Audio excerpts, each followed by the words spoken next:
Hello मेरे warriors, चलिए start करते हैं next chapter, that is solar radiation and heat balance. इस चैप्टर से आपके जो मार्क्स आने वाले हैं, जो क्वेश्चंस आने वाले हैं वो 5 मार्क्स के अकॉर्डिंग आने वाले हैं। तो हम इसी के अकॉर्डिंग ये सारे क्वेश्चंस को टैकल करेंगे, जो भी बड़े क्वेश्चंस होंगे। मैं ज़्यादा टाइम नहीं दूंगा आप लोगों का, नहीं तो बहुत ज़्यादा लंबी वीडियो हो जाती है और आप लोगों को प्रॉब्लम हो सकती है। ठीक है, इनफैक्ट अब मेरी क्लासेस है, मुझे भी रन करना होगा और मुझे भी उन क्लासेस को देखना पड़ेगा।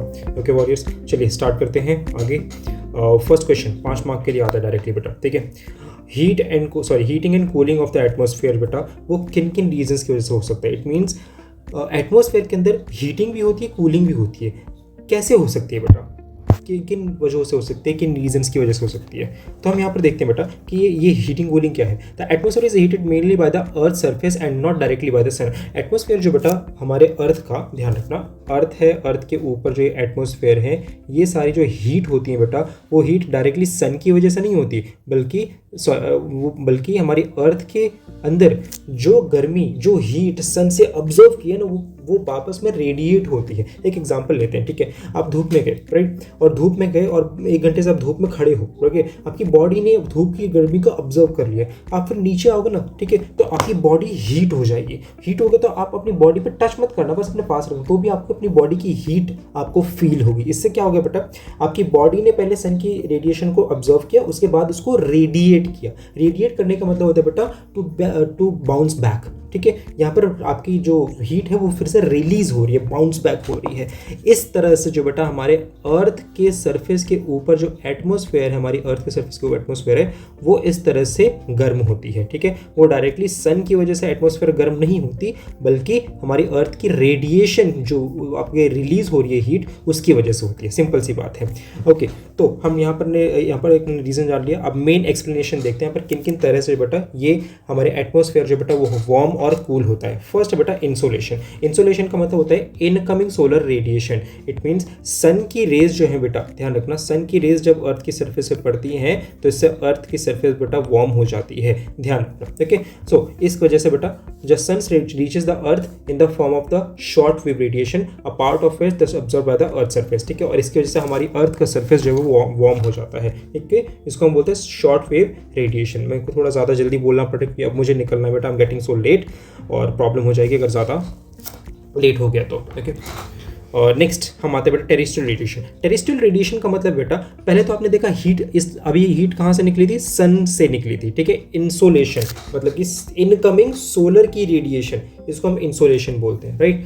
और अब नेक्स्ट जो है बेटा वो टेरेस्ट्रियल रेडिएशन होगा, मतलब कि जो हीट अर्थ ने ऑब्जर्व कर ली थी वो उसको बाउंस बैक करेगी, रिलीज करेगी, उसी को हम बोलते हैं रेडिएशंस। ठीक है, और इसी को बोलते हैं radiate energy back in the form of long wave radiation, जिसकी वजह से एटमॉस्फेयर जो बेटा लोअर एटमॉस्फेयर का जो लोअर वाला पार्ट है वो वार्म होने लगेगा। मैंने आपको बताया था ना, आप धूप में से आए, आपकी बॉडी वार्म थी, आपने टच नहीं किया, लेकिन आपने बहुत पास में अपने हाथ रखा है तो भी आपको फील होगा अपने बॉडी की वार्मनेस को। ओके, तो क्योंकि आपकी बॉडी जो है वो रिलीज कर रही है, रेडिएट कर रही है अपनी हीट एनर्जी, इसी को हम बोलते हैं बेटा रेडिएशन। और जब ये रेडिएशन अर्थ की सरफेस से हो, that is called terrestrial radiation. जरा देखो इसको हम बोलते हैं टेरेस्ट्रियल रेडिएशन। मतलब कि दिन भर सन ने जो है अपनी गर्मी दी, जब गर्मी दी तो उसको बोलेंगे हम इंसोलेशन, जो सन से आ रही है। ठीक है, इनकमिंग सोलर रेडिएशन। जब दिन भर गर्मी हो जाएगी, ये ऑब्जर्व कर लेगी, हमारी अर्थ सरफेस जो बेटा ऑब्जर्व कर लेगी, तो ऑब्जर्व करने के बाद ये रात में अपनी हीट एनर्जी को, शाम होते होते अपनी हीट एनर्जी को बहुत ज़्यादा रेडिएट, बाउंस बैक करने लगते हैं। इस तरह के रेडिएशन को हम बोलते हैं टेरेस्ट्रियल रेडिएशन। टेरेस्ट्रियल का मतलब होता है लैंड, तो लैंड से वापस जो हीट एनर्जी आ रही है एटमॉस्फेयर के अंदर, उसको हम बोलते हैं टेरेस्ट्रियल रेडिएशन। खत्म बात। आपको पता है गर्मी में आपको शाम को भी गर्मी क्यों लगती है, क्योंकि शाम तक आपकी अर्थ की सरफेस वार्म हो जाती है और शाम को जो बेटा अर्थ की सरफेस अपनी हीट को बाउंस बैक करने लगती है। दैट इज वाई यहाँ पर अर्थ जो बेटा वार्म हो जाती है, और वार्म होने के बाद उसकी वजह से एटमॉस्फेयर में गर्मी हो जाती है। ठीक है, अब समझो शाम को भी, रात को भी आपको गर्मी में गर्मी क्यों लगती है, समर्स के अंदर गर्मी क्यों लगती है, यही रेडिएशन, यही रीजन है। ठीक है, आप लोगों का सन तो गायब हो गया भैया रात को, तो रात को क्यों गर्मी लगती है, रात को यही रीजन है, टेरेस्ट्रियल रेडिएशन। अब ज़्यादा आगे बढ़ाने की जरूरत नहीं है। नाउ कंडक्शन का मतलब बेटा, जब हीट एक ऑब्जेक्ट से दूसरे ऑब्जेक्ट में ट्रांसफर होने लग जाए अर्थ की सरफेस के ऊपर, इसको हम बोलते हैं बेटा एयर का कंडक्ट होना। देखो बेटा, जब एक अर्थ का सरफेस जो बेटा वो वार्म है, ये देखो ये वाला पार्ट वार्म है और ये कूल है, ठीक है, तो ये वार्म वाला पार्ट जब कूल पार्ट से टच होगा तो ये भी धीरे धीरे वार्म होना शुरू हो जाएगा, इसी को हम बोलते हैं कंडक्शन। सिंपल। नेक्स्ट आते हैं बेटा कन्वेक्शन। कन्वेक्शन क्या होता है? कन्वेक्शन बेसिकली, जब मैंने आपको बताया था ना कि नीचे से पानी उबल रहा है तो क्या होगा, नीचे वाले जो पार्टिकल्स है वो लाइट होंगे तो कहाँ जाएंगे? ऊपर जाएंगे। ठीक है, ऊपर जाते ही आप देखोगे यहाँ पर जो टेम्परेचर है वो कूल है। जब कूल है और नीचे वाले पार्टिकल्स जब ऊपर जा रहे हैं वार्म होकर के, तो ये जो कूल टेम्परेचर है ये वार्म से टकराएगा और टकराने के बाद ये भी पार्टिकल्स जो हैं, ये जो पानी है वो भी कूल डाउन हो जाएगा। कूल डाउन होने के बाद फिर ये हैवी हो जाएगा तो फिर कहाँ जाएगा? नीचे चला जाएगा, क्योंकि ये सिंक हो जाएगा। जब चीज़ हैवी हो जाती है, जब पार्टिकल्स, जब पानी कूल डाउन हो जाता है और वो हैवी हो जाते हैं तो वो नीचे सिंक डाउन हो जाते हैं। और जब ये पार्टिकल्स वार्म हो जाते हैं, वार्म होने के बाद लाइट होते हैं, तो ये फिर ऊपर चले जाते हैं। ठीक है, तो इस तरह से ये जो चल रही है बेटा मूवमेंट, ये जो वर्टिकल मूवमेंट चल रही है, ठीक है, इसको हम बोलते हैं कन्वेक्शन। ओके, अब जरा पढ़ो। The heat air expends, air जो है ऐसे ही जो हमने यहाँ पर पानी में पढ़ा है बेटा, ऐसी एयर के साथ भी होता है। ठीक है, एयर एक्सपैंड होती है, एयर एक्सपैंड होने के बाद ऊपर जाती है, ऊपर जाने के बाद फिर ठंडी होती है, ठंडी होने के बाद फिर नीचे डूब जाती है, सिंक हो जाती है। ओके, तो air expends, become lighter, rises, ठीक है, फिर उसके बाद कूल हो जाती है, उसके बाद फिर नीचे डूब जाती है, गिर जाती है। दिस क्रिएट्स वर्टिकल सर्कुलेशन, और इसी से वर्टिकल सर्कुलेशन चलता रहता है। वर्टिकल मतलब सीधा। ठीक है, तो ये वर्टिकल सर्कुलेशन कुछ इसी ढंग से चलता रहता है। समझ गए? Next, advection. एडवेक्शन क्या होता है? Horizontal movement of air transfer. अरे भाई, एडवेक्शन मैंने आपको बताया था ना, land breeze sea breeze. So land breeze sea breeze में क्या होता है, जब यहाँ पर देखो आप, पहले ये जो एयर है वो कैसे मूव कर रही थी? वर्टिकल। अब एयर जो बेटा वो हॉरिजॉन्टल मूव करेगी। जब हॉरिजॉन्टल मूव करेगी एयर अर्थ की सरफेस पे, इसको हम बोलते हैं advection. Okay, horizontal movement of the transfer of one place to another place of the winds is called advection. Okay, चलो 5 मार्क का क्वेश्चन रेडी हो गया। और उसके बाद सेकंड क्वेश्चन जो है 5 मार्क का ये वाला है। ठीक है, insolation and factors of that. Insolation मतलब जो सन की रेडिएशन, सन की किरणें हमारी अर्थ की सरफेस पे आ रही हैं बेटा, उनके क्या फैक्टर्स हैं? ठीक है, वो उनके क्या रीजन है, मतलब वो कैसे अफेक्ट हो सकते हैं। पहला, angle of incidence. Angle of incidence मतलब जब रेज वर्टिकल आती हैं, vertical rays concentrate energy in the smaller area, making region near to the equator hotter and region slant to the. अरे भाई, सिंपल सी बात है, जब इंसोलेशन मतलब सन की रेज इक्वेटर पे डायरेक्टली पड़ेंगी, क्योंकि सन की रेज जो है बेटा वो इक्वेटर पर डायरेक्टली पड़ती है, तो यहाँ पर ज़्यादा हमें गर्मी महसूस होगी। कहाँ पर? इक्वेटर के ऊपर। ठीक है, ये आपका इक्वेटोरियल रीजन है। डे ऑफ ड्यूरेशन, जब ड्यूरेशन ऑफ डे, जब डे का ड्यूरेशन होता है, डे का टाइम होता है, तो लॉन्गर डेज होते हैं जिसमें कि ज़्यादा से ज़्यादा सोलर एनर्जी रिसीव होती है, जिससे कि समर्स में हमें ज़्यादा गर्मी फील होती है। तो आपने देखा इंसोलेशन जो है बेटा, इसके क्या क्या फैक्टर्स है? पहला, एंगल ऑफ इंसिडेंस। ठीक है, सेकेंड है बेटा duration of day. Third, distance from the sun. मुझे पता है आपकी चीज़ें नहीं है तो क्या कर सकते हैं भैया, कुछ इसमें कर नहीं सकता, जितना हो सकता है मैं हेल्प कर पा रहा हूँ बेटा।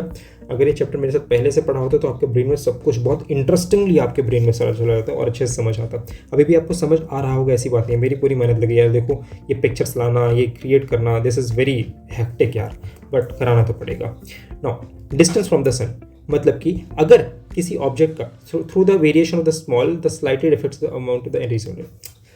सन से जितना प्लैनेट दूर होगा बेटा, वहाँ पर उतनी वेरिएशंस मिलेंगी। ठीक है, मतलब कि अगर सन से ज़्यादा ऑब्जेक्ट दूर है हमारी अर्थ के सरफेस पे, तो वहाँ पर सन की रेडिएशंस कम जाएंगी, मतलब इंसोलेशन कम जाएगा, और पास वाली जो बेटा वहाँ पर इंसोलेशन ज़्यादा पड़ेगा। फॉर एग्जाम्पल, ये अर्थ है। ठीक है, अर्थ का ये इक्वेटर है, यहाँ पर सन है। ओके, यहाँ पर ये सन है। अब देखोगे ज़रा, तो इक्वेटर की तरफ जो है वो सन ज़्यादा करीब है, तो यहाँ पर ज़्यादा गर्मी पड़ेगी। लेकिन आप देख लो, यहाँ से जब पोलर रीजन्स पर जाने की बात आ रही है इस सन की किरणों की, इन सन के इंसोलेशंस की, तो यहाँ पर इसको स्ट्रगल करना पड़ रहा है। तो यहाँ पर ज़्यादा हीट एनर्जी रिसीव नहीं हो सकती। कहाँ पर? पोलर रीजन्स पर। ठीक है, या पोल्स पर रिसीव नहीं हो सकती, बट इक्वेटर पे भयंकर गर्मी पड़ती है क्योंकि ये सन के ज़्यादा करीब है। सिंपल सा लॉजिक। Atmospheric transparency. अब देखो, कई बार क्या होता है, आपने देखा होगा सर्दियों में बहुत ज़्यादा ऊपर ना क्लाउड्स होते हैं। क्लाउड्स नहीं है भाई, वो हेज़ है। हेज़ मतलब डस्ट, पोल्यूशन, पार्टिकल्स। ठीक है, वो सारी की सारी गैसेस हैं जो सर्दियों में, विंटर्स में हमारे दिल्ली के अंदर देखने को मिलती है। तो डस्ट, क्लाउड्स, वाटर वेपर, इन सब की वजह से क्या होता है बेटा, सन जो है वो हमारी अर्थ के सरफेस तक पहुंच नहीं पाता है, जिसकी वजह से अर्थ का सरफेस ज़्यादा ठंडा रह जाता है। तो डस्ट, क्लाउड्स, वाटर वेपर, ये सारी के सारे vapour absorb and scatter the solar radiation. और ये जो ऊपर के बादल होते हैं ना, वही सोलर रेडिएशन को अपने अंदर ऑब्जर्व कर लेते हैं ड्यूरिंग द इंसोलेशन। ठीक है, चलो अब आते हैं altitude. Higher the altitude receive more insolation due to the thinner atmosphere and less obstruction. अब बोलोगे भैया हम ऊपर गए पहाड़ों पे, ठीक है, यहाँ पर सन जो है वो ज़्यादा पास में है हमारे, तो हमें ज़्यादा धूप मिलेगी। बिल्कुल बात सही है। पंकज भी अगर यहाँ पर खड़ा रहेगा पहाड़ के ऊपर तो मस्त मुझे तगड़ी वाली धूप मिलेगी, बात तो सही है, बिल्कुल धूप मिलेगी। लेकिन लेकिन लेकिन यहाँ पर इंसोलेशन बहुत मिला, लेकिन इंसोलेशन को ऑब्जर्व करने वाली गैस ही नहीं है, ठीक है, एटमॉस्फेयर ही नहीं है। जब यहाँ पर एटमॉस्फेयर अवेलेबल नहीं है तो फिर यहाँ पर हीट को ऑब्जर्व भी तो नहीं किया जा सकता इस पूरे एरिया में। जब हीट को इस पूरे एरिया में ऑब्जर्व नहीं किया जा सकता, इसलिए higher the altitude lower the temperature, ठीक है, जैसे जैसे ऑल्टीट्यूड हमारा हाई जाएगा वैसे वैसे टेम्परेचर लो हो जाएगा। और जो एटमॉस्फेयर है उसमें से बहुत तगड़ी गैस है that is CO2, carbon dioxide, वो हीट को ऑब्जर्व करने में हेल्प आउट करती है। जब एटमॉस्फेयर ही नहीं तो CO2 भी नहीं, CO2 भी नहीं तो भी हीट को ऑब्जर्व कौन करेगा, ठीक है। तो वहाँ पर एयर जो है वो लेस डेंस है, मतलब कि डेंसिटी एयर की कम है, या फिर यूँ बोलो कि डेंसिटी एयर का जो थिकनेस है वो बहुत ज़्यादा कम है, जिसकी वजह से वहाँ पर हीट ट्रैप हो नहीं सकती। और जब वहाँ पर एयर की थिकनेस कम है, मतलब कि सन की जो रेडिएशन से बेटा वो डायरेक्ट यहाँ पर वार कर सकती हैं। इसलिए आप देखोगे कि जब पहाड़ों पे जाओगे ना तो आपको धूप बहुत तेज़ लगेगी, आपकी आंखें चौंधी आ जाएंगी, इतनी ज़्यादा धूप तगड़ी लगती है, लेकिन आपको वहाँ पर गर्मी नहीं लगेगी। धूप सनलाइट मिलेगी लेकिन सन की हीट नहीं महसूस होगी। अब समझ आ रहा है आपको बेटा, ठीक है, चलो।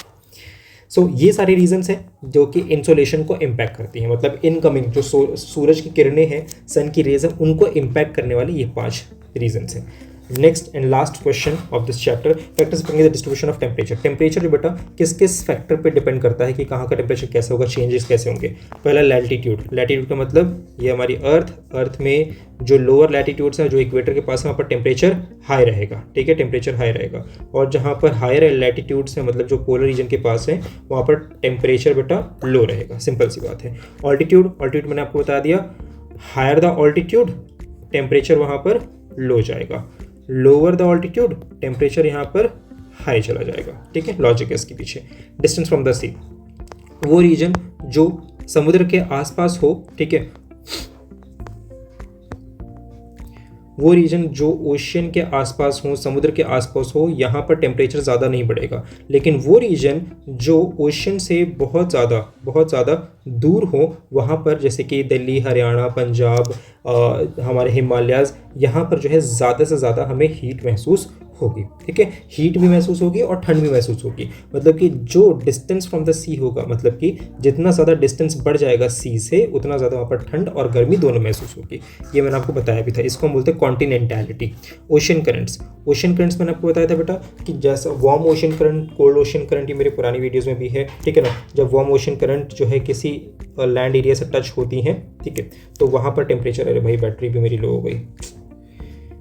जब वार्म ओशन करंट किसी लैंड एरिया से टच होती है तो ये पूरा लैंड भी गर्म हो जाता है। जब कोल्ड ओशन करंट यहाँ लैंड से टच होती है तो उसका एरिया भी कोल्ड हो जाता है। प्रीवेलिंग विंड्स, विंड्स जो है बेटा, wind carry heat and cold from one region to the another region, ये ज़रूरत नहीं है। Slopes and aspects, sun facing slopes receiving more heat compare to the shady slopes. Slopes का मतलब ये वाला पार्ट है, देख रहे हो, ठीक है, यहाँ पर जब सन रेज आ रही हैं तो इस वाले स्लोप पे ज़्यादा पड़ रही है तो यहाँ पर ज़्यादा हीट मिलेगी, और इस वाले स्लोप, इस वाले पार्ट में जो है शेड पड़ रहा है, ठीक है, तो शेड होने की वजह से यहाँ पर सन की रेडिएशन नहीं पड़ेगी, और नहीं पड़ेगी तो फिर यहाँ का टेम्परेचर जो बेटा वो लो हो जाएगा, ठीक है। तो आपने देखा ये सारे फैक्टर्स हैं जो टेम्परेचर को डिस्ट्रीब्यूट करते हैं। आप आराम से अब इन क्वेश्चंस को अच्छे से करिए। All the very best, meet you in the next video, bye bye.